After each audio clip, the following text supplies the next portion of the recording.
Professor Véronique Duché lectures in French history and culture at the University of Melbourne.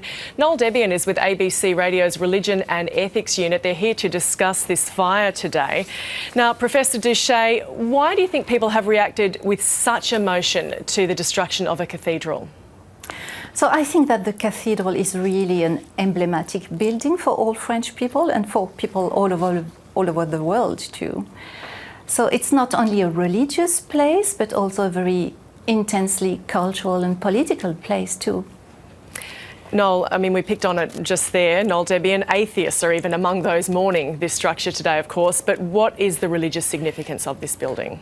Well, in a sense, if you go to Paris in the afternoon, more people are at the organ recital in the afternoon than Mass in the morning, let me tell you. But in terms of religious significance, of course, this is the key cathedral of the diocese, 114 parishes. It's Holy Week. Palm Sunday, it's gone up in flames.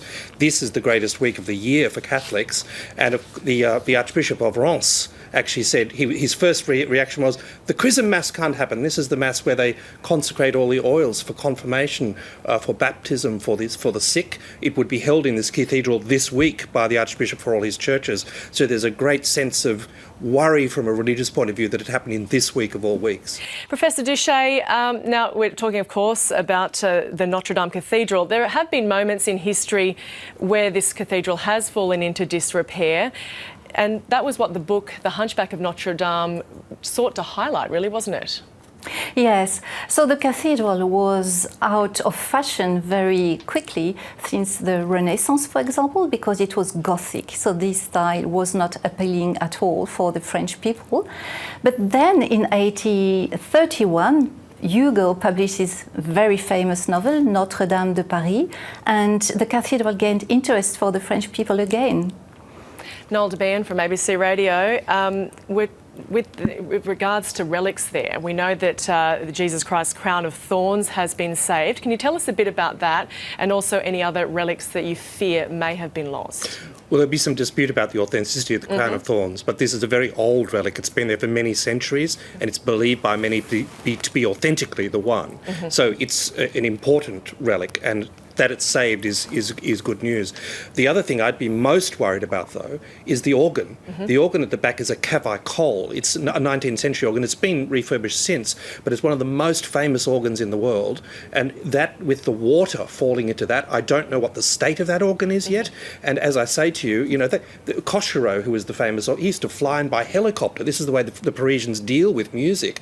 And it was such an important instrument, and I don't yet know whether it's been saved, particularly with all the water coming into the building. Professor Duché, tell us about some of the major celebrations and also events that have taken place at the cathedral over the 850 years.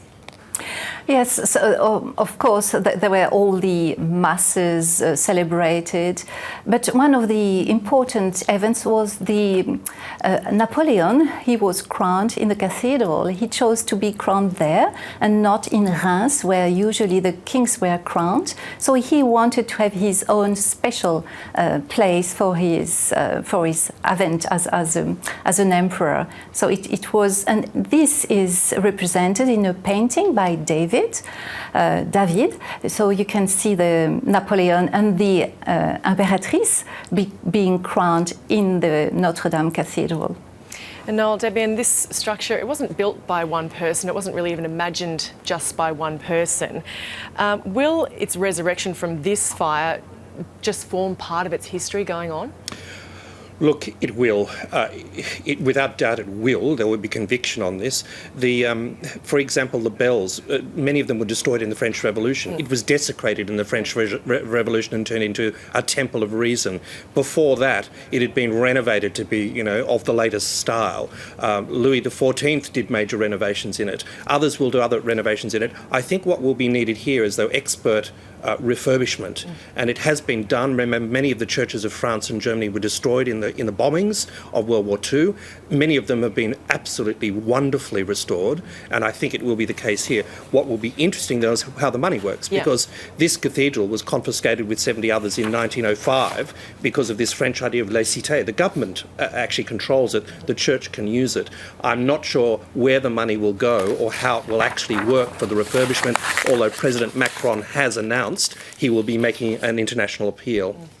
Well, thank you for your time today, Noel Debian with ABC Radio's Religion and Ethics Unit, and Professor Veronique Duché, who lectures in French history and culture at the University of Melbourne.